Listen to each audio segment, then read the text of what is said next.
that they do. But, Right. okay. Well, it's you are 100% correct, sir. That was they're constantly reformulating that. Wow. Ironically, they actually tried to do some things which I thought was completely ridiculous. They tried to make some moves overseas in Europe. And the Europeans are not going, they don't even consider US chocolate chocolate. Wow. So, Well, I like pure milk chocolate. I'm not so much on the cocoa. right. My wife likes the bitter chocolate or dark chocolate. Oh, all right. Uh,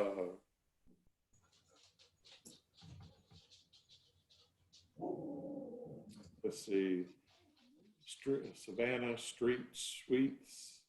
Over at the Tanger Outlet, they have a confectionery shop from Savannah that has moved up, and I think it's River Street Sweets. If you've ever, really? if you really want pralines and bear claws, Oh there my you gosh, go. yes. Along with taffy, saltwater taffy. That's a wonderful place to get it. But Ooh. the original shop down in Savannah is right there on the waterfront, hence River Street Sweets. But that is a wonderful confection right there in Charleston. Right. Not to mention downtown at the market. Right.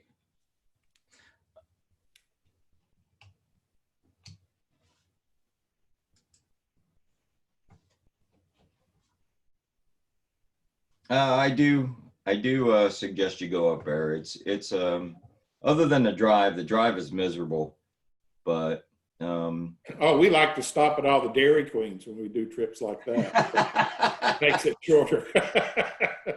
I understand, sir. Mine's Cracker Barrel. There you go. I like the ice cream sandwiches. Those Yes, are sir. We're sharing too much information here. Well, I'm seeing some of the look on everybody else's faces, and it's like, okay. Well, everybody likes chocolate for sure. Have you been to Asheville, Dr. Pohl? Oh, many times. Biltmore House, obviously. Yeah, so that's one. And if you really love chocolate, then I don't know if it's still in existence. The Meridian Hotel in Boston, Massachusetts used to have an afternoon Saturday once a month, and it was a chocolate bar, and it was 3 hours where they would guarantee 50 desserts just made of chocolate, whether it be ice cream, pudding, crepes, every single piece, and there'd be a minimum amount of 50 items, different items. And it used to be, that's when I went to Boston in that area. So it was the old Meridian Hotel. And I don't know Is if that where was, this is? Is this where you're talking about? Say that again? I'm going up to Boston in probably about 6 weeks. So tell me where it's at, and I'll find it. It used to be called the Meridian. Hold on. Hotel in Boston.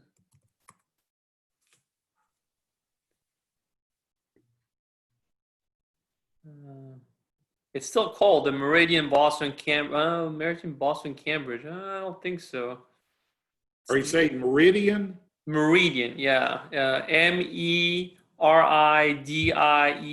It was a chain. It's a hotel, Meridian Hotel? Yeah, it used to be the Meridian downtown Boston. So I'm doing a quick search right now. It's telling me that the only Meridian left is actually in Cambridge, which is kind of funny. And was there a specific day that they did this? Yeah, they only did it on a particular Saturday or month. It was just, and you had to make reservations early. It's almost like the equivalence of a French version of tea time. Okay. And but just be ready. It's like it's like diabetic shock. Hey, in moderation, but on this trip, I'm going to make sure I'm going to call and try to find this out. And that trip will be around that first Saturday. Okay. But thanks, David.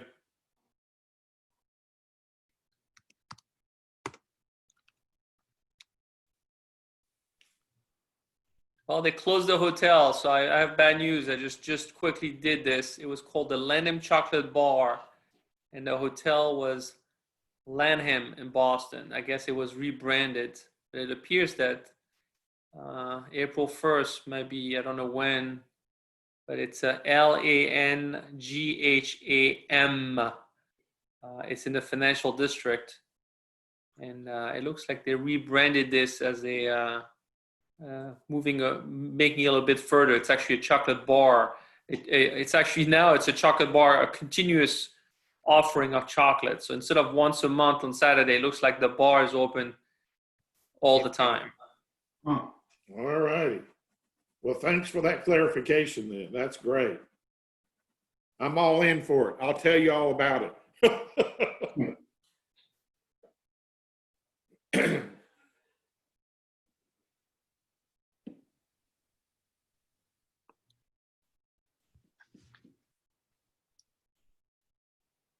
Hey, David, Bill Garvey. Good evening. I'm just curious, when you become a professor at the Citadel, do you automatically become a member of the state militia? Yes, sir. Huh. Huh, interesting. So on to the very last resort, yes, we are. We could possibly be called to duty to defend the state under the self-defense force of the state. But I'm in the state guard also, so it's a But whole can- separate. Can you be called up by the Pentagon as well at a No. national crisis? Well, actually, I shouldn't say this. Come to find out, there is a clause that says that our commander-in-chief is the governor. However, the president of the United States can call self-defense forces for the protection of individual states. We're not allowed to go out to California and take care of business. We might be called to protect the shores of South Carolina, to defend the country or other things, but we're not, or next door, but we're not the National Guards, who actually are a full national force. So you've been doing push-ups? No, I can see Daryl has got his green shirt on, so he's actually the one.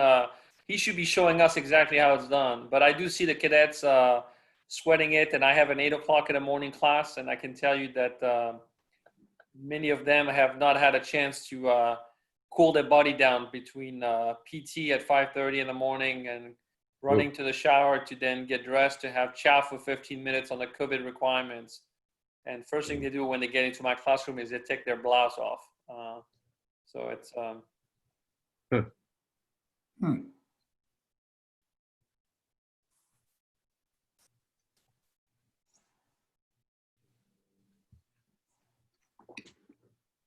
I just wanted to add, I think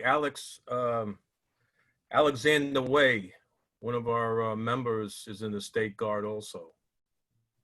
Okay. So is Chief And- Graham. yeah. Anne Marie Graham is in. I think Philippe used to be. Was he in Walter? You're muted. Philippe was in a disaster response thing that Anne Marie was also in. Maybe that's what you're thinking of. Yep. It was a medical relief team.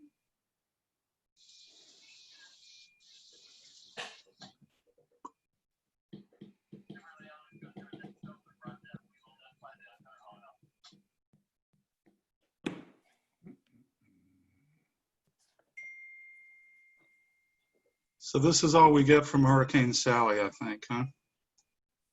Yeah, that and a little rain. I see that Luke was on the call earlier. So let me find out if he's not. Oh, he is here. Yep, I see him. I'm right here.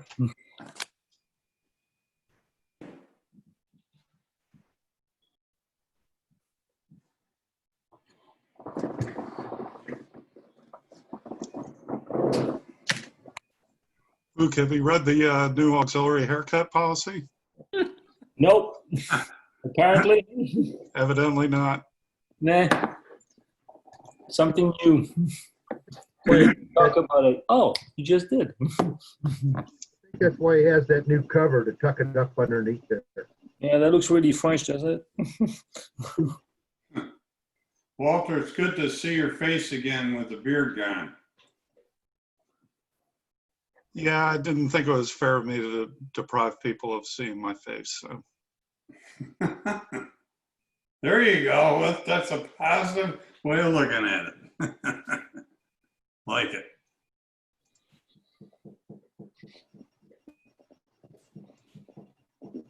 John, do you want to get the meeting going at 7:04? We're short 4 members for a quorum right now. The DNR guy apparently must have got called on emergency, or he would have been logged on. I just looked down the block. I see his vehicle's missing. So. Uh-oh. Oh, he's there. He's on the phone. He's just not unmuted. He's in his car.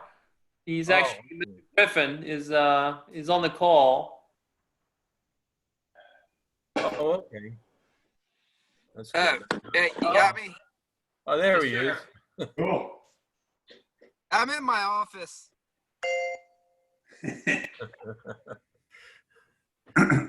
All right, that's good. All right, so we're just short 4 people of a quorum. Then we'll just move forward, and if we happen to get them along the way, then we can vote on the minutes of the meeting. Because we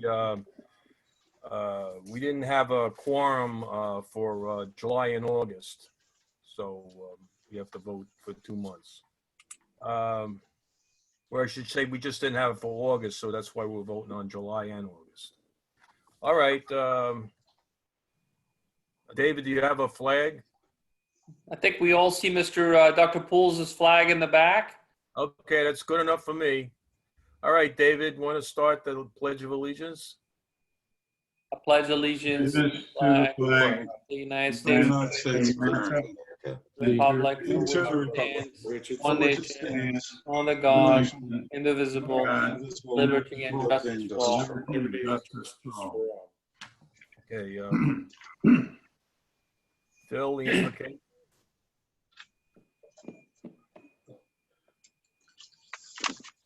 Phil? Okay. Grace and peace be with you this day from God our Father. Would you please bow your heads for the invocation? Eternal God, we give you thanks for giving us another day. We pause now in your presence and acknowledge our dependence on you. I ask that your blessings be upon Flotilla 12-6 this very moment. Keep us all aware of your presence as we face our many tasks and missions this week. Let no burden be too heavy, no duty too difficult, no work too wearisome. Grant that all of us might always be good in thought, gracious in word, generous in deed, and great in spirit. May all that is done this evening be done in your name and for your greater glory. We ask it in thy name. Amen.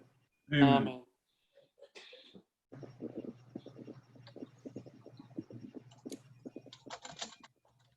Okay, thank you, Philip. We have a guest tonight. We have Griffin Allison, who's from the Department of Natural Resources, and he was named Officer of the Year. So he probably has a lot of things to tell us.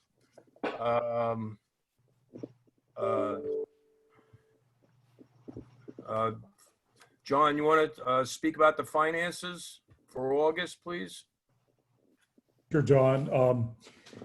I think everyone should have gotten a copy of the report for the month. The income items were dues that have started to come in. Thank you. I think most of the folks on the call tonight have already paid. If not, please get them in as quickly as possible. Income or receipts for the month were $1,051.07. Expenses, the only expenses this month were the PayPal fees for the people who pay the $47. There's a service charge that PayPal charges. So the only expenses for the month were $1,401 for the PayPal charges. So a net of $1,037.06 for the month. Could you tell us exactly how many people still owe dues? I will have to get that information. I don't have it handy. but I All will right. get it to you after this. We'll give them another week or so, and then I have to start disenrollment procedures according Right. to the new procedure. I'm going to send probably tomorrow second notices or reminders out to everybody that hasn't paid yet. If you John, want, question.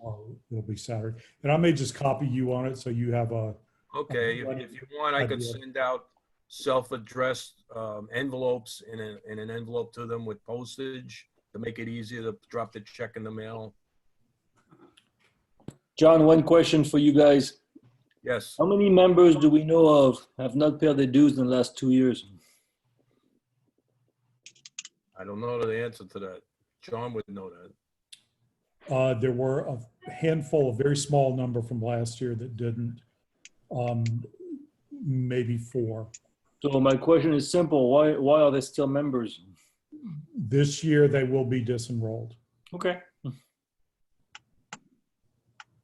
We have to All right. start that process in advance and get the IDs back from them now. So that's part of the reason why we did the billing earlier this year than in years past. All right, thank you, John. All right, I'd like to have our DNR, Griffin Allison speak. I'm sure he's a very busy man. He's trucks flying up and down my street all day. So I'd like to give him the floor, and afterwards we could ask him questions. Go ahead, Griffin. Oh, thank you. Can you hear me okay? Oh, yeah. Okay. All right, great. Yeah, thank you. It's an honor and pleasure to speak with y'all. I always like speaking to groups, and know you got some Citadel guys there. My dad went to Citadel. He couldn't get me to go, but wanted to reach out there to all the alumni, and for all you guys that are serving now or have served in the past, thank you for your service. Again, my name's Griffin Allison. I'm currently Lance Corporal Griffin Allison with South Carolina Department of Natural Resources Law Enforcement Division. I've been with the department about 8 years. A little bit about me. I grew up here in Charleston, born and raised, grew up on the Isle of Palms, went to Bishop England High School, and then on to College of Charleston. Didn't really know what I wanted to do throughout college, which a lot of people seem to have that same dilemma, but went through, got a 4-year degree, and started my career in real estate, actually, and did that for about 10 years and did some part-time, I was a part-time fishing guide as well. I've just always loved the outdoors and the beautiful area that we live in. And I couldn't think of, I like real estate, but my heart wasn't there. And I love, like I said, I love where we live and everything about being outside. So I made a move into DNR law enforcement. Just a little bit about the hiring process. They like you to have a 4-year degree or a couple years of law enforcement experience, or some kind of background, with outdoors or something. So I came on, I applied. You start with an interview panel. And if you make it past the interview panel, you go and do a physical agility and a swim test and a written test. So if you pass all that, then you go to the colonel. So it took me, I think it was my second time. I got through all 3 processes. We had 600 applicants and they picked 18 of us. So I was very excited to start my career. We're state law enforcement, so we go to the Criminal Justice Academy and get certified to be a Class 1 law enforcement officer, just like any officer in the state. So I went to 12 weeks at the basic course there in Columbia at the South Carolina Criminal Justice Academy. graduated there in the top of my class. And after that, DNR has an additional 8 weeks training, which is 4 weeks of boating and then 4 weeks of scenario-based training, woods and water type scenarios that would apply to our profession. So it was really good training. A lot of, I think, being an officer though is growing up doing it. You know, to be a good game warden, you have to think like the violators. You know, you have to know the times that they would be out and what they would be doing. Right now, I'm sitting overlooking Hamlin Creek, and I'm sitting on a flat where it's really high tide today, and you know, there might be some Martian hunters out here. Got high tide, good wind, you know, so you're constantly adapting to your environment. You never know exactly where you're going to be. But that's a little bit, you know, and what we do as game wardens is we enforce all laws, all state, local, and federal laws, but we specialize in hunting, fishing, and boating. You know, I can go help out, you know, another officer on the side of the road, back him up.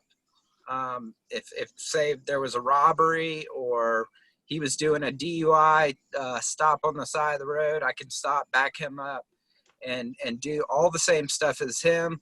But we specialize in that hunting, fishing, and boating.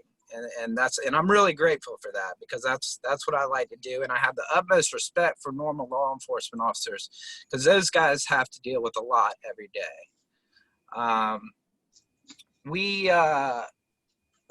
Some other things that we do, we're just coming off of boating season right now. So during boating season, it's a lot of, especially in Charleston, it's a lot of babysitting going on. There's a lot of boaters, a lot of knowledgeable boaters, but a lot of new boaters. So we're looking, the main thing, just boating safety.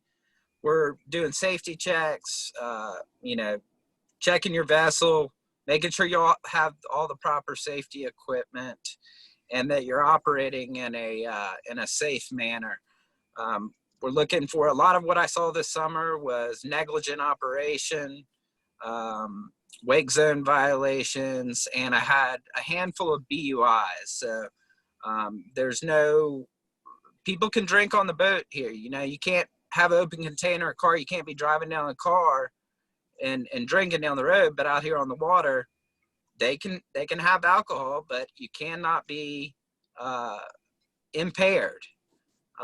It's a little bit more difficult to enforce that, but we've stepped it up, and I've made some good cases this year on BUI enforcement. And the end goal is just to make sure everyone's out there. We want everyone to have a good time and be safe. So if I can do that and prevent a fatality, then I've done my job for the day. We have a lot of our resources now. We are doing a ton of search and rescue, from kayaks to drowning victims, bridge jumpers, plane accidents. I've worked. My very first search and rescue operation was over the west branch of the Cooper River, and a Cessna and a F-16 collided. And having to work that was a difficult scene, but we were able to recover the individuals involved and bring closure to that family. Within that same search and rescue, we have a dive unit. So we are doing, you know, the dive team does recovery of people that have been involved in drownings. They're also called for recovery of weapons and crimes committed. So we've got different avenues within DNR that you could go. I took some notes here, so I'm looking over. We have a K9 unit now that is helping other agencies, again, look for people that are lost or missing, article recovery, and crimes that have been committed. Our dogs are trained to sniff out guns, ammunition, look for people. They're all Labrador retrievers. That's and it's been a huge asset. They're also trained in smelling out game and fish. that might have been concealed. We have our investigators that their primary job is boating accident investigation and hunting accident investigations. We have a covert team, which you would never know that these guys are game wardens. Long hair, mustaches, you would never think that they're in law enforcement. But they're out there and they're working on some of our bigger cases with illegal poaching, people bringing in animals from out of state, and pretty big undercover things. You know, one of the big things that people don't realize that we do is assisting all these other agencies. I'm on Isle of Palms now. If I see an Isle of Palms police officer out, I scan the VHF or the 800 radio. So I'm always backing them up, Mount Pleasant. We assist with United States Coast Guard and their searches and investigation. We do a lot now with Homeland Security. We are helping Homeland Security do security at the ports. We do cruise ship escorts. We also work with the FBI on the Joint Terrorism Task Force. I was involved with that 2 years ago. And we were doing scenario-based training of local terrorist organizations, which you know you don't hear a lot about, but working out with the FBI and helping them with the boating aspect of it. And so we do a lot with other agencies, and I just don't think, you know, we're not just the rabbit sheriff or the possum police. We're out there doing a lot more law enforcement than people think. We also, for the governor of South Carolina, we provide all the security detail for them. We do recently in our climate, how everything's going. We've been called to go to riot and protest events, you know, riot patrol. I just got my headgear the other day with the face mask and everything. I was deployed to Myrtle Beach for when this all started for that. Then we had several officers work the Charleston event. So we're out there doing, you know, pretty much anything that requires citizens of South Carolina to be protected. You know, one of the big things that we also do is we're really involved in education and outreach. We have a Take One, Make One program where we're taking young kids out that have never hunted or fished, introducing them into our community and showing them, you know, the basics of hunting and fishing, proper gun handling. And that's been really good. We also offer boating safety courses, hunter safety courses. So there's a lot we do besides just checking fish or deer or, you know, quail, pheasant, stuff like that. With that in mind, you know, Charleston is a great place. Like I said, we were just coming off of boating season. Now, if you're an outdoors guy, we have some of the best time of year. We've got fishing, which is year round. We got dove season that just opened. Deer season is open. Oysters are coming into season. Alligator season open. It's early teal season for ducks. You name it, you can find something to do, but it takes a lot to get out there and enforce all that and enforce all the other laws, you know, state and local laws, and assisting all these agencies. So we do the best we can. We're pretty short staffed. And if you see me looking around, I'm in my truck and I have to have my head on a swivel. This guy just walked out to my truck. He looks safe. But we've got a heck of a job, and we're short staffed, and but you know, we do our best. We're always here for the public, always here to answer any questions for y'all, and I'm doing my part to keep y'all safe and protect the citizens and the natural resources of our state. So if y'all had any questions, I'm happy to answer, but that's just kind of a brief overview of what we do. I was wondering, do you trailer a boat so you can get out, like catch people who are crabbing out of season and things like that? Oh, absolutely. So tonight, my office is the truck. I run a 25 contender that I have. I have a little 13-foot Bent's craft that I use. I have another little Boston whaler, so I switch it up a lot, so they don't get on to me of exactly what boat I'm in. Sometimes I'll go plain clothes, get out of this uniform, because that's what it takes. You know, the violators, the guys that do it, the violators, they're smart. And like I said before, you got to think like the violators, and you got to step outside the box a little bit to catch some of these guys that are, 99% of the people, they might make a mistake, no big deal. And that's what I might educate you with a warning, something like that. But to find these violators, you really got to get out there and do your homework and put some legwork into it. Yes, sir. Oh, thank you. Yep. So what kind of hours do you put in then? Well, that's the other thing. I mean, we have a schedule, and it's 5 days. You work 5 days out of the week. I get 2 weekends off a month, but let's say I'm on today. There's no set time for me to be. You can't work as a game warden and be set to a time constraint. I've got to be going off of tips from the public, the season, the wind, the tide, the rain, whatever. It's really, you have to acclimate to the environment.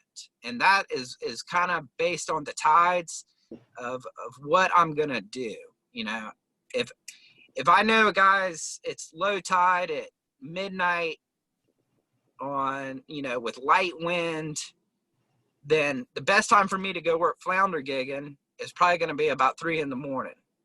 So there's no set time. So I might work a couple hours in the morning when I know people are going to be out doing a certain activity. I might come home and take a break, be home for a couple hours. And then, if I get a tip or it looks like the conditions are favorable for something else or a season is opening up, I'm going to be there for that. So no real set time and no real set schedule. I mean, we have a schedule, but it's not really adhered to per se. You just have to really get out there and work and think like that violator. That's the way you're going to catch them. Interesting.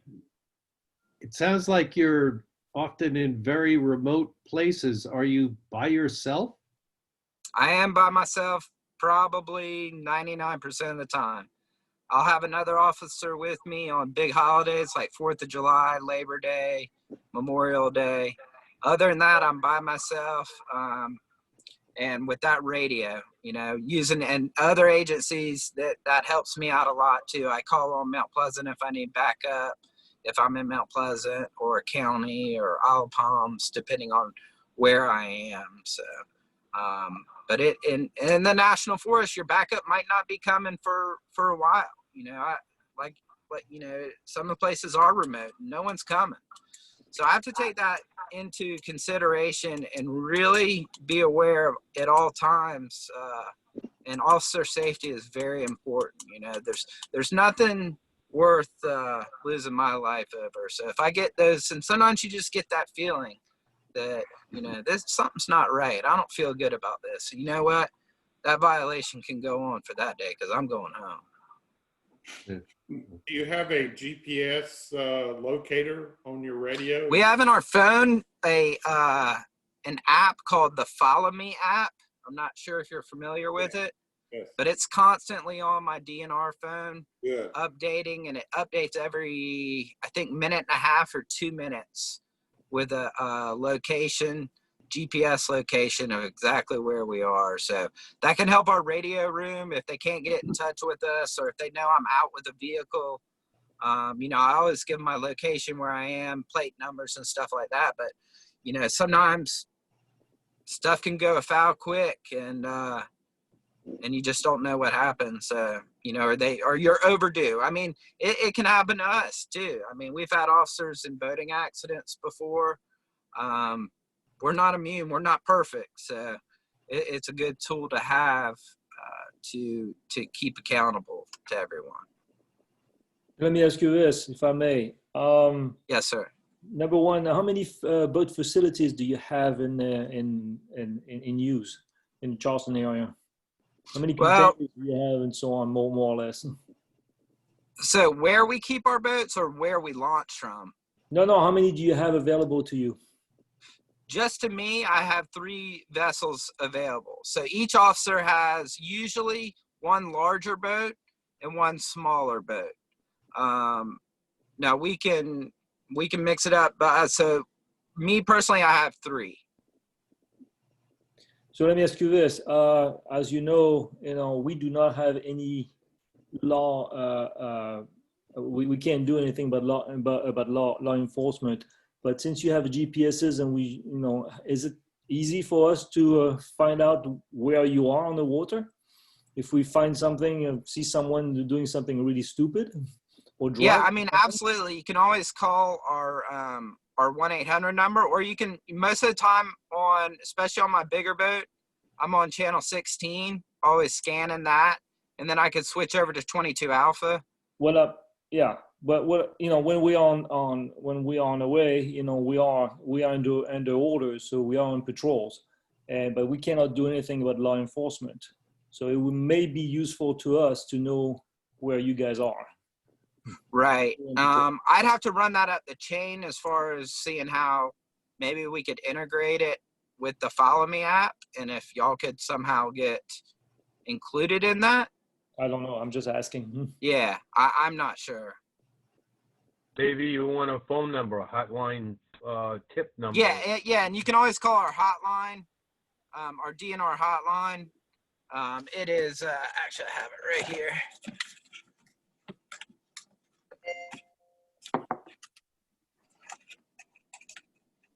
It's 1-800-922-5431. 1-800-922-5431. And then my phone number is 843-609-9449. And that's I appreciate it if all y'all put me in your phone. And if you see something, let me know, because I only have one set of eyes. And, growing up here, like a lot of the fishing guides, they're some of my best resources for tips, because they're always out on the water. The more people I have on the water looking for violations and something that's just not quite right, and pick up the phone and call me. I don't even care what time it is. You can call me at 3 a.m. I'm fine with that. So on a personal basis, you mentioned that you graduated from Bishop England. What year? Yes, sir. 1997. Okay. You may know most when it was still downtown. Yeah, you may know most of my wife's family, but anyways. Okay.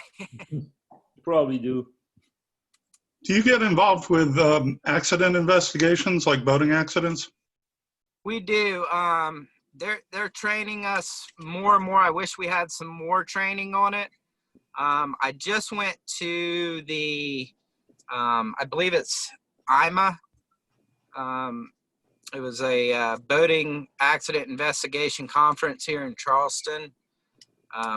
We have our own investigations department that's all they do is investigations. So on the real serious ones, we'll call them in. But a boating accident, someone basically hit someone, bow to starboard or something like that. That's something I can handle. We have official forms that we fill out. We take into consideration wind, current,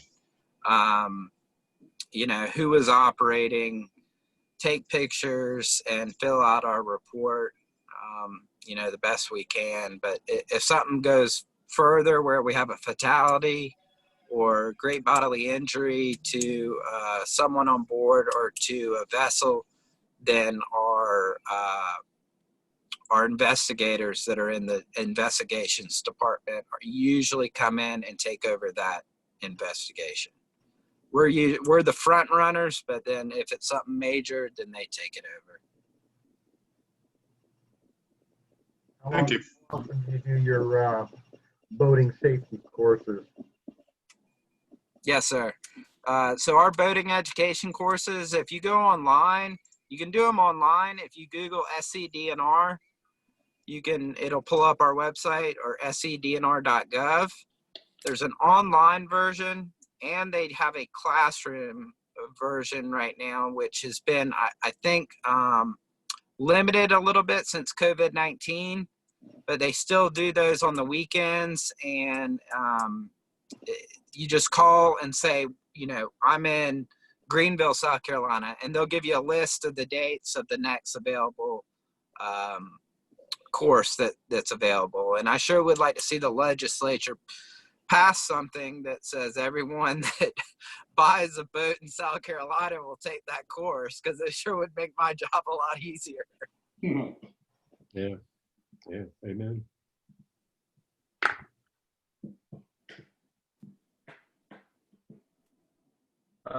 Griffin, Yes, sir. sometimes we'll work the East Cooper Bridge Run, and we'll be out there with the Charleston Harbor Police and the DNR. Yeah. And we're out there training sometimes with the regular Coast Guard. We'll practice towing each other and things like that. Right. Would you ever consider training with the Coast Guard Auxiliary on the water? Would that be allowed? I could run it up, everything has to go up the chain of command. But I'm sure I could ask them. All right, thank you. Yes, sir. Okay, any more questions for Griffin? Okay, hearing none. Thank you very much, Griffin, and Yes, sir. appreciate what you do. Yep. Thank y'all for your service too. Reach out anytime you need something. All right, thank you. Okay, thank you. All righty. Okay, a few things I want to speak about. In November, we're going to have our elections, and usually in October, I pick an election committee, or appoint, I should say. And we like to see new faces there all the time, and we don't want the same people, running the meeting. We don't want to, the same people up there. I like to see new people out there, because new people bring new ideas, and that's what our flotilla runs on. So just let me give you a brief idea as what requirements you need to run for a vice flotilla commander or a flotilla commander. First of all, you have to pass the APC test. What is the APC test? It's your knowledge of the auxiliary manual. And it's an open book test.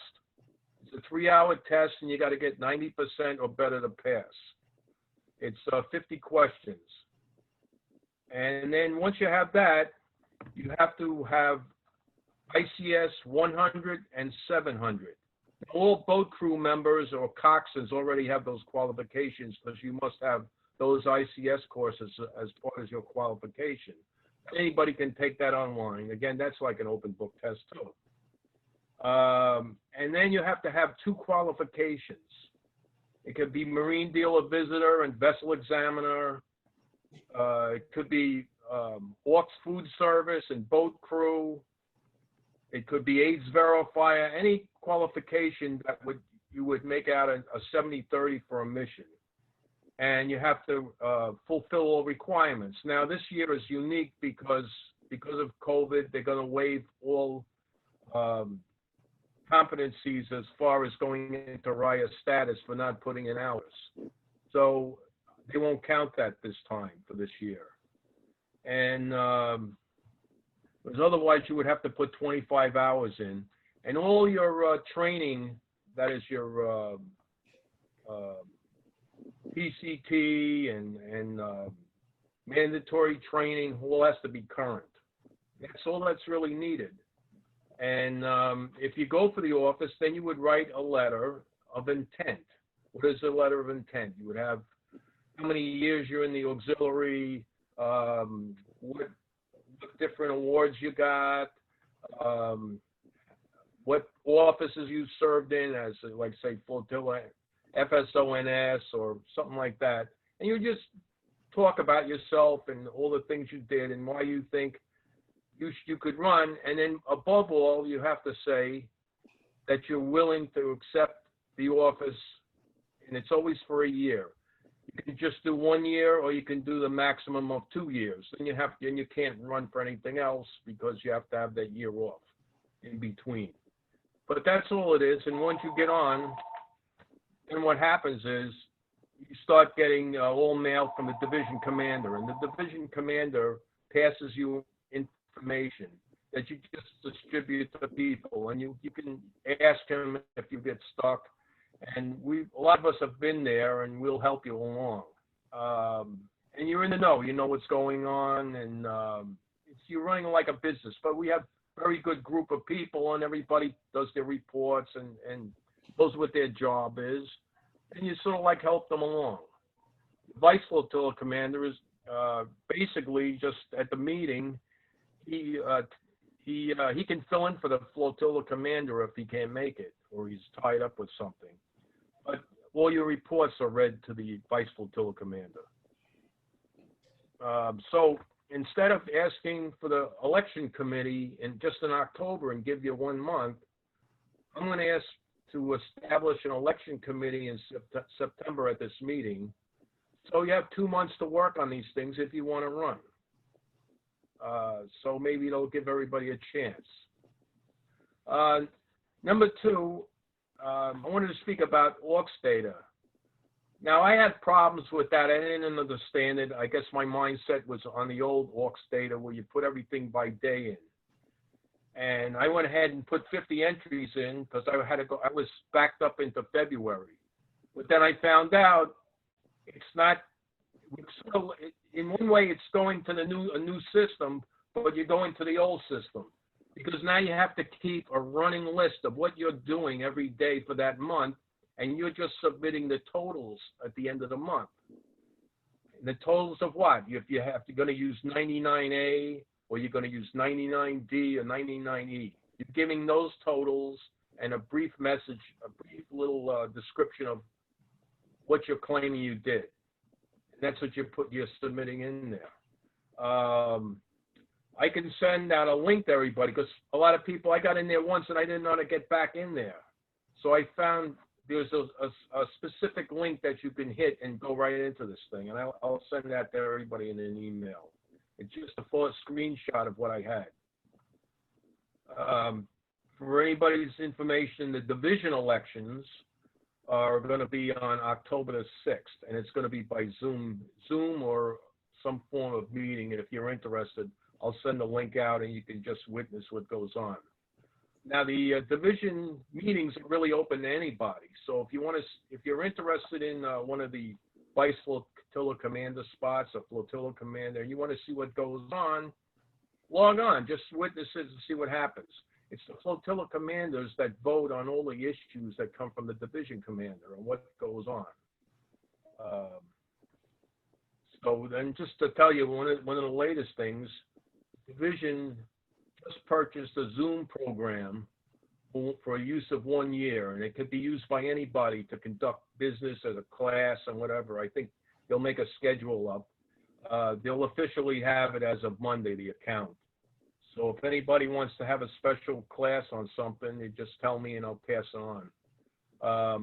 On ID cards, again, if your ID card is going to be up in a month or so, I put it in for James Ramsey, and within 3 days they were printing the thing up, and they're going to send it to the division commander who will send it out. I'm sure someone's going to speak about this, probably Luke, about the closing of all patrol orders. I don't want to steal his heat, so I'll leave that to him. Okay, let's see.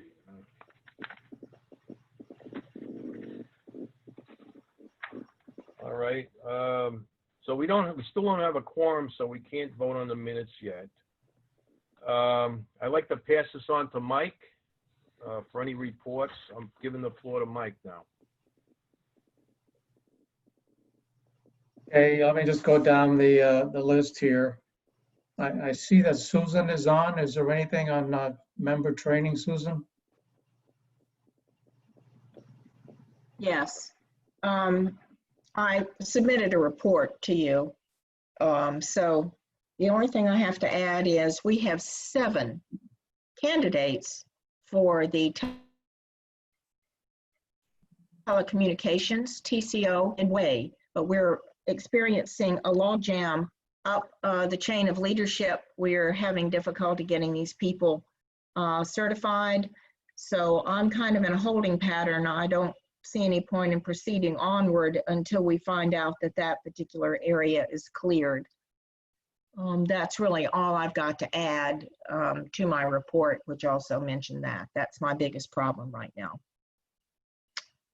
Other than that, we've got 4 good crew candidates that we need to get out on the water. And that's it. Susan, I had a quick question for you on the telecommunications EQS. Should I just basically hand or mail I've got all the packages basically, you know, with my initials and dates.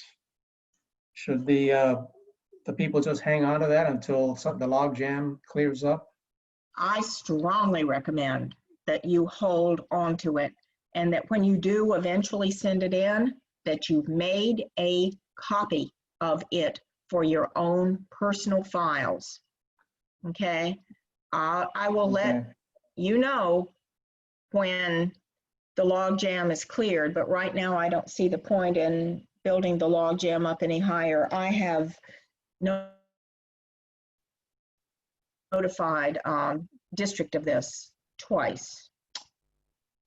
That's it. Okay, thanks, Susan.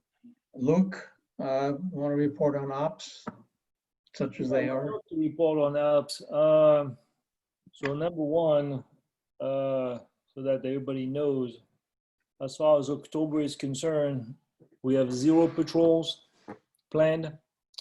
We don't have any facilities that are readily available. We don't have any coxswains that are available either. We're still in an awaiting period with the June 26th mishap.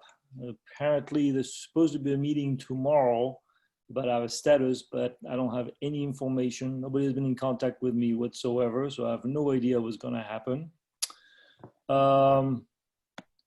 We were told that there will be, because of budget cuts, I mean not cuts, but for budget reason,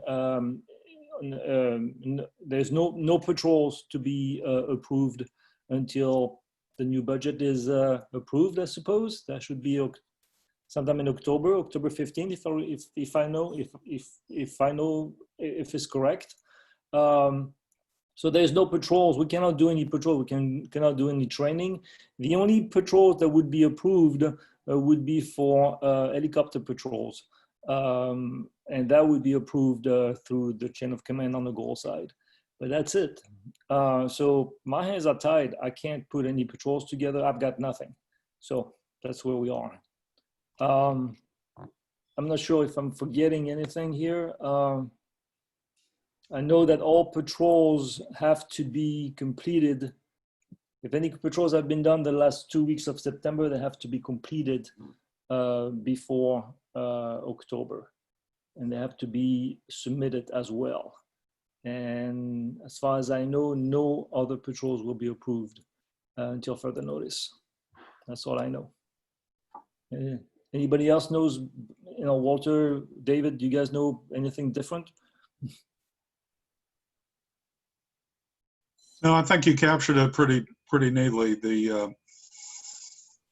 I don't know that we're going to have to wait until the middle of October for requesting orders. They should be better than that, and we should have FY21 money available very early in October. So this really just impacts the next couple of weeks right now.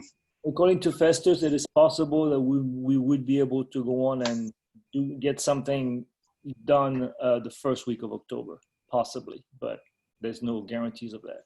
But as of right now, we're shut down. Right. And hopefully with patrol money will also come travel money for the QEs, and we can start to set up some check rides for people that want to get their qualifications renewed. Yeah, I have nothing else to add. My facility is just not going to be available as much for a while, so I think Luke has it. We're kind of waiting in after this investigation and availability, so we're choked up a little bit. Yeah, that's, I can't go on and tell you that the morale is really, really low in the people that are active in the ops. We can't do anything. We're stuck. Chain of command is not reacting to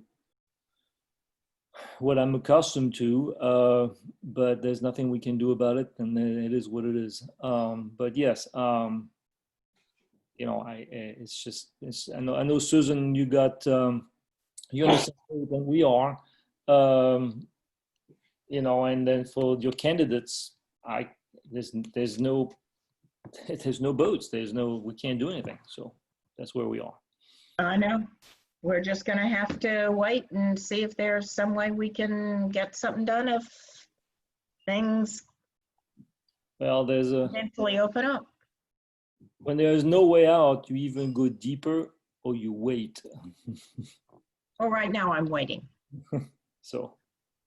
Okay, thanks, Luke. Bill, anything on public affairs you want to discuss?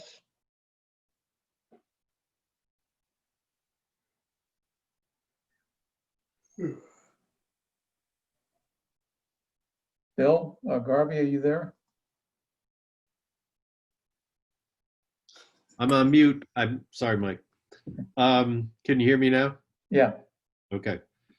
It's been fairly quiet. I have to do a better job of promoting the idea of promotions within the flotilla. People, I think, members take for granted what they're doing and just proceed. And I could probably make a story out of it. I could possibly turn it into a promotion of some sort, and I have to.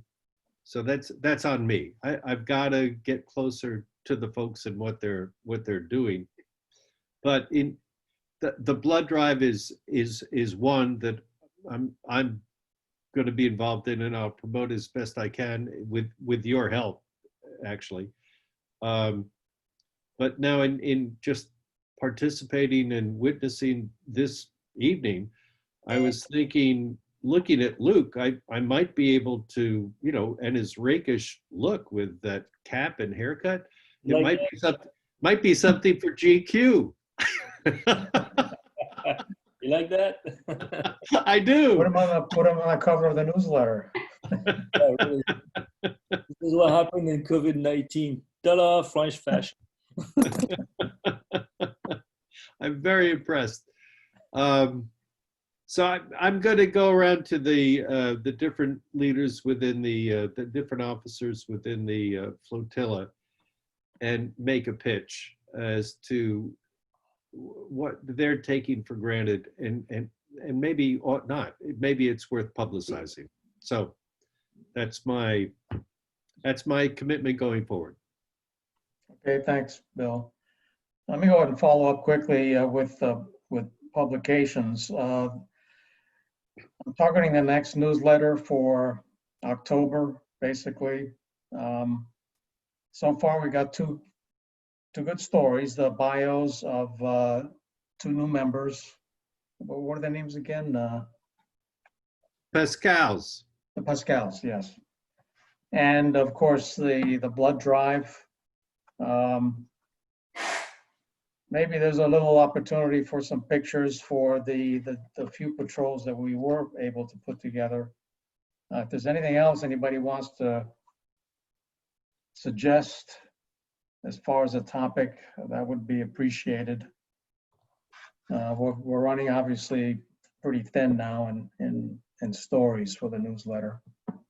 So going back to remember, Garvey, remember the article that you published and so on about the containers and so on.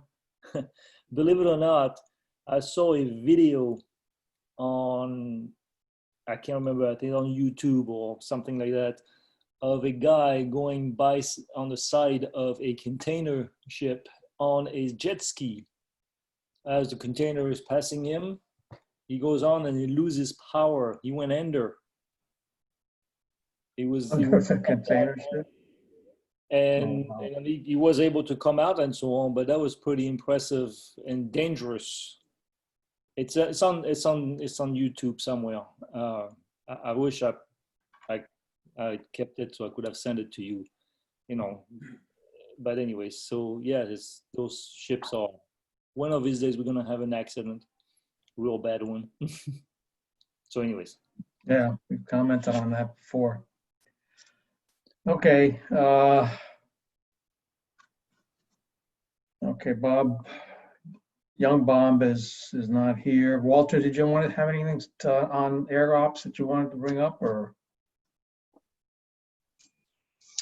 Yes, for anybody that's got a qualification or pursuing one in the air program, required aeromedical brief for Savannah will be 2 weeks tonight at 7 o'clock. That's October 1st. And we'll be doing that via Zoom, either through the new division account or David's offered to help if we can't get that one set up in time. So anybody else is probably welcome to sit in on it if you're interested.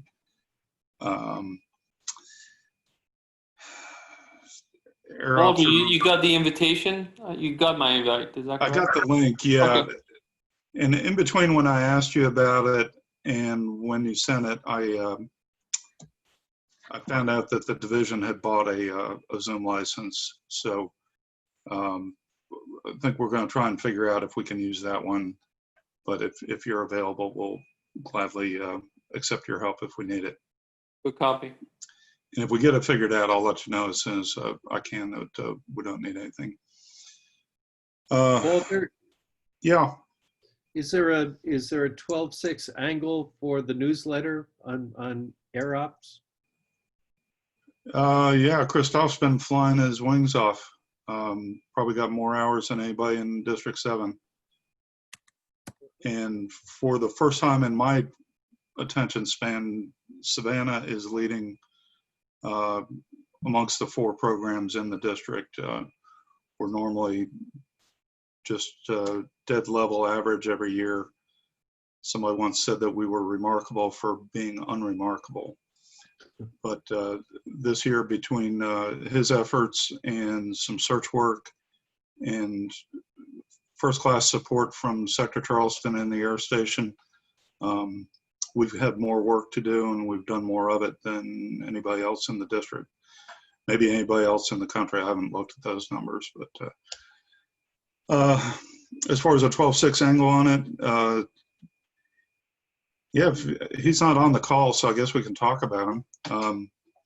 He's been just above and beyond as far as getting people trained and pushing their qualification packages through. Philippe's not on either, but I think this is new since the last Flotilla meeting. He finished his observer qualification and we got that into Aux Data, so he's officially qualified to serve as crew on a SAR flight or something that requires a full up crew. John Swink is, John, you are on, so I guess I gotta be careful what I say. Did we get all your paperwork signed? Is that moving Yes, through? I sent all of the information to Christoph. He's supposed to look over, make sure everything's good, and then. Yeah, I haven't heard from him in a few days, so don't know what he's up to, but hopefully he'll push that stuff through, and we'll get you into qualified crew status as well. I'm happy to talk to you offline and the others offline, and I don't want to presume anything for Mike in the newsletter, but if we're looking for stories, that could be an angle. Yeah, I mean, if you haven't done are we still doing the member profiles in there? I don't know if he was ever profiled or not. Well, we've got the Pascals, this next issue. Who were you thinking of, Walter?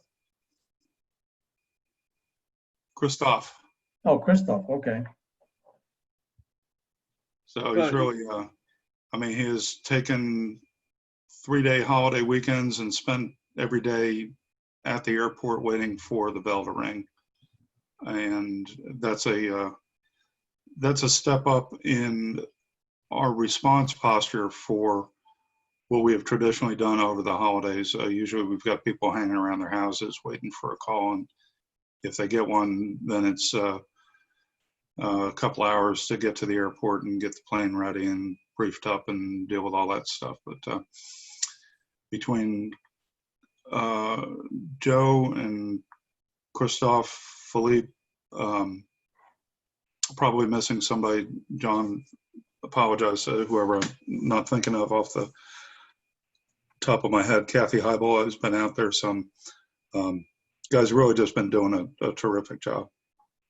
We flew a bunch for, I don't know if our DNR guy is still on there or not, something called Operation Bubba Gump, which is a Sector Charleston, Georgia, South Carolina shrimping enforcement effort where we were asked to go out and fly scouting missions for the cutters and small boats that were doing boardings. So that was fun work, and we did a bunch of it.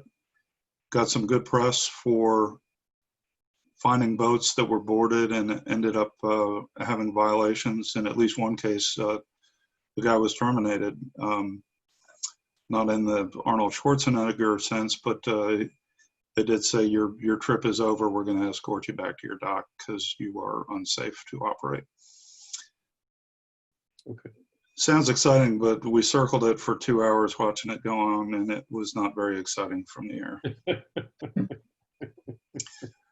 The boat was apparently a train wreck, but it was a pretty boring train wreck by my standards, at least from 1,000 feet.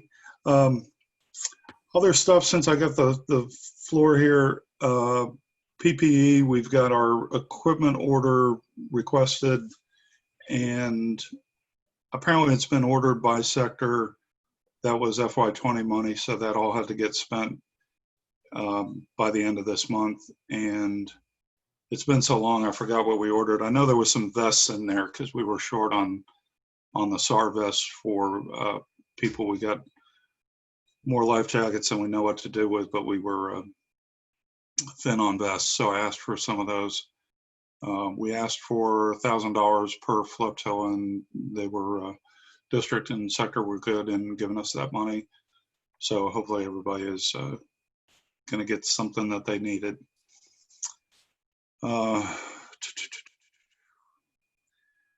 Have not met with the Oxlow in quite a while, although the Oxlow at Sector Charleston, rather at Station Charleston, Justin Miller has been a little bit more involved than we're used to.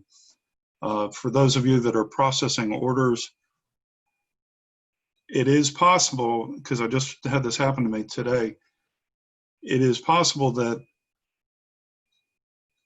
the Oxlow can submit orders to the finance center before you actually complete them and send them to him. That wasn't something we had to deal with in the old system, but for any of you out there that are finishing up orders, putting expenses on them, that kind of thing,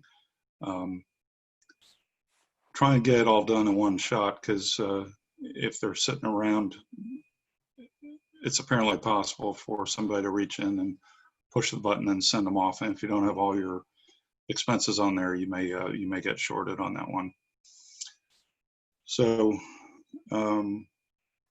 Yeah, nothing else from the sector or from the air station. Thank you. Thanks, Walter. I think that takes care of the reports, John, I think. All right.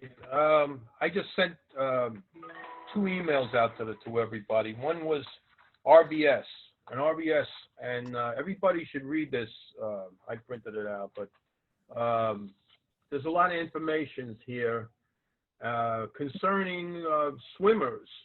It's about electricity and poorly grounded docks where circulating current can go through the water, and swimmer could be near the dock and get electrocuted by minimal current.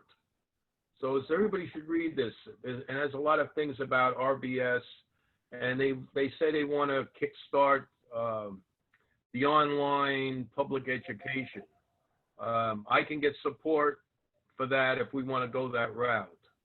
I don't know how computer savvy everybody is and if it'll work, but maybe I can get some examples and we can go that route, because right now we have no income.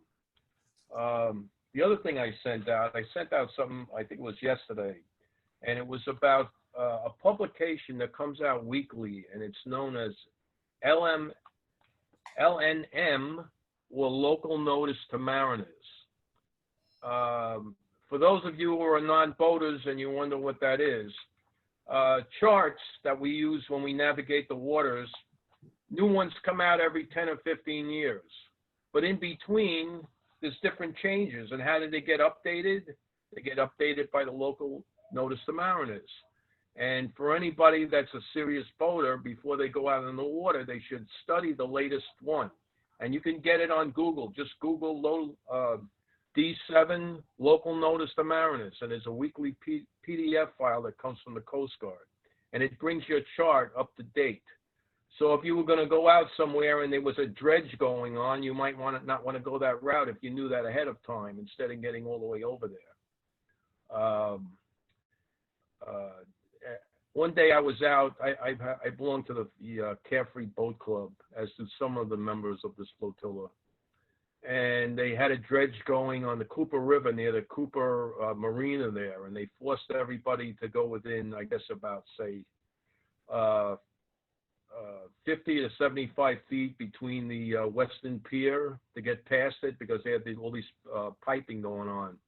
And somehow, I guess because people fish off that pier, somebody must have had a throw net, and they threw it off, and they didn't hold it, and it went off. So they get the little stem of it was up in the air, and I guess it caught my propeller as I was coming through. But I would come out of Daniel Island Marina where Luke's boat is, so I really had no other choice to go that way. But all these little things, if there's a buoy missing where there should be a buoy, that'll be noted there.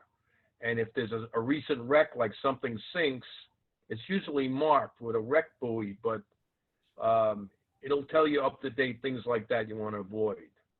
Right now, they're doing a lot of dredging in the Wando River.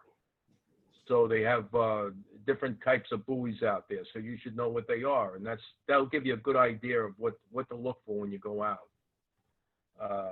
And it brings you charts up to date. I'm in the navigation systems. We check private aids to navigations, and not too much on charts, because it's very hard for you to see from the surface if there's a new sandbar or something. So we usually call in the aviation group to come up and take photos, and then you can see changes before and after photos. Usually that's after a storm. John? Yes? Another thing that's on the Local Notice to Mariners is any special events that have been permitted, like the bridge run or something like that, would also be in the section of the Local Notice to Mariners. That's correct. That's correct. So it's just a useful publication, and it's available to everyone. I mean, you can share it with other boaters. I'm sure there's a lot of people that they don't know that exists. Private aids to navigation program that I get out of the week, which is also a weekly publication from Dan Meggs out of North Carolina. he uses to update that from the local notice to mariners and the latest on the light list. So it's pretty accurate. All right, we're going to move on to new business now. And new business is going to include the election committee. So I need a show of hands for 3 volunteers that are definitely have no intention of running for office, and somebody to chair it. So that would be 1 chairman and 2 people. And what happens is anybody that's running for office is going to send you their letter of intent. And you're going to scrutinize it for accuracy. I have a list that I will send out, or you could get one from Felipe, the IS officer, with a list of all the people that are currently eligible to run. But there are those who can still take the test. That's why I'm giving 2 months. I hope some people take me up on it and try to run for it. I'm always looking for new faces. New faces give new ideas. And we're always looking for ways to make this flotilla better. So do I have anybody, any volunteers? Who will volunteer to be on the committee? Okay, that's 1. Oh, and by the way, Joe had some nice pictures of him giving blood. I'm going to pass that on to the newsletter. I got them, John. You got them, all right. Okay, Yeah. okay, good. Yes, the challenge is out there. If I can do it, you can do it. All right. John, since I'm not going to be running for an office, I could be on the committee as well. Okay, all right, Mike. Okay, 1 more name.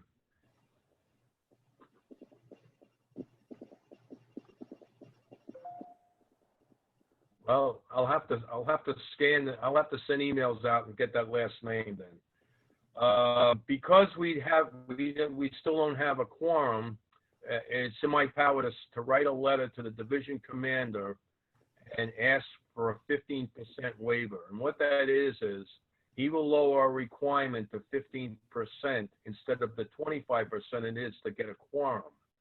And that usually lasts up to 4 months. And that way we only need 10 members for a quorum, which is important for the election, because if we don't have a quorum, we can't have the election. So at this time, tomorrow, I'll send a letter out to him requesting that. And because we can't keep having the business back up. At one point, all the minutes have to be approved. Okay. And I want David, would you like to speak about the blood drive? Anything you want to add or tell everybody about? No, I mean, we have 6 people who are scheduled for the event. We have 1 person who wanted to give but was not qualified for travel. And then we have some people who gave, like Joe and Susan, I believe. Right, Susan.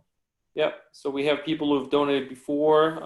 I'm giving the week after because I have a limit, meaning that I cannot give until the 29th of January. So the good news is, and Bill Garvey, you'll be, I think, on the 2:15 shifts, but there will be a sign that says, thank you, Flotilla 12-6, for being a member of the community, or some message when you actually enter the facility. And they're open to picture taking, so please make sure you put your t-shirt on or anything else that would look like a branding that would actually we can use and maybe show on various social media, Facebook or other things, and we'll just shine. And hopefully we can actually make this an annual event where we give back. We think a little bit about a coordinated planning, where once a year we can kind of like all think about lining up our docs to just make a potential contribution as a way. So there's plasma donation, which, by the way, for some of you may know, which Walter will be doing, is actually you're going through a machine. It takes a little bit longer, but they put the stuff back in your body, versus the blood is when they actually just simply extract it. So, yeah, they're asking me to give platelets. I hope that's not too different from the normal. David, quick question. Are they, so we can go inside and take pictures there? So Walter is on the first shift, and Bill Garvey is going to be on the second one. I'll be there. They've offered me to actually be escorted in. But they didn't really care. So if I'll touch base with Bill and put him in touch, and we'll have some kind of a call before next week just to make sure that there's some kind of a coordinated effort and positioning with them to just make sure they're Okay, clear. I have to be there at 2 p.m., David, just so you know. Okay. Yep. So you can do it. So I'm trying to limit my interaction just because I shouldn't be there. She's allowing me in there, but she said, we'd love to just make sure we make it. So it's, as long as we can talk and walk together to just make sure we have pictures and a video. Ideally, you'd love to have some kind of a video where the 6 people, the 2 at a time, every 15 minutes are lined up on the tables or on the lounge to donate. And hopefully there's some kind of like a team so we could take a couple of shots so we can produce something later on. So it's just an issue of coordinating what we say and how to capture it. David, are there still open spots? Or is it too late? There is. So if you're saying yes, at this point we have so 2 o'clock, 2:15, 2:30, so 2:45. When is that? What day is that? 2:45 next Thursday. I could come and give my blood. All right. So if you're good, I'll touch base with her right now, and I'll tell her that you both are volunteering at that time and ask her if it's still open. That way, that will make us 8 donors at that time. Okay. David. Okay. David, this is Joe. When I was in there, of course, I was by myself. But I wore my Coast Guard blue T-shirt, or Coast Guard Auxiliary blue T-shirt, and I have a civilian Coast Guard Auxiliary hat that I was wearing. And the nurse that was taking care of me, I just said, hey, once you get me all hooked up, can you take my phone and take a few pictures? And she says, yeah, I'd be happy to. So I don't think there's any problem whatsoever of getting pictures taken. And if anybody's taking, well, I guess as long as you're not taking pictures of people who aren't involved in our group or yourself, you're going to be totally okay.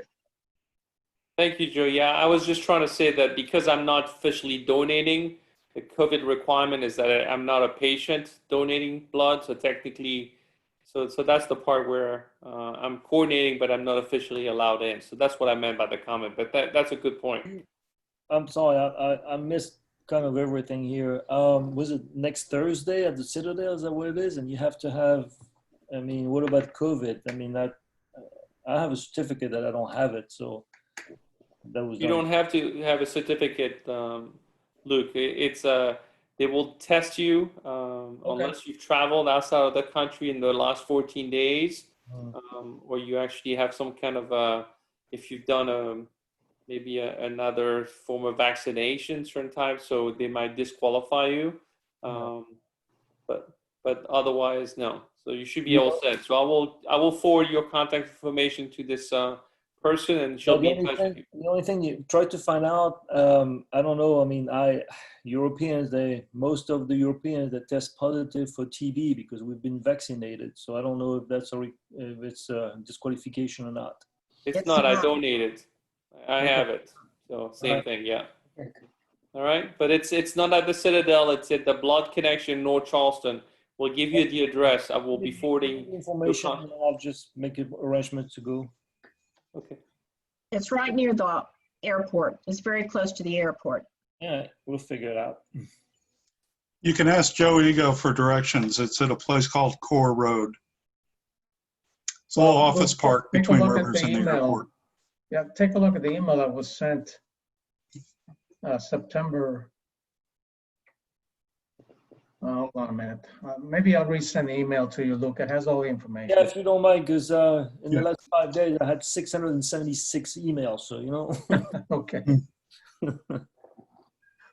I'll take some pictures if I can. David, did you say they're going to put my own blood back into me? No. No, they're only going to take the toxins, and then they're going to put them back. They told me they were going to give me the blood of a wolf and that I'd live forever. Really? Okay. By the way, for anybody that's curious about this COVID stuff, all blood donations get tested. COVID is not transmissible by blood, but you will get a free COVID antibody test as a result of doing a donation. And you may get a surprise in there. I did. I found out I'd been exposed to it and developed the antibodies without ever getting sick. So I took a little bit of happiness out of that experience, and didn't cost me anything but an hour on my back. So hope to see you out there. All right. All right. I know I bypassed old business. Is there any old business you would like to speak about? Going once, going twice, going 3 times. Okay, could I have a motion to adjourn? So moved. All right, Craig, second. Second. Who was that seconded? Sorry, sir. Gerhardt. Yeah, okay. All right, all in favor? See you at Aye. the next meeting is going to be October 15th. Okay, good Yeah. night. Sounds good. Thank you. Good night, everyone. All right. Good evening, everyone.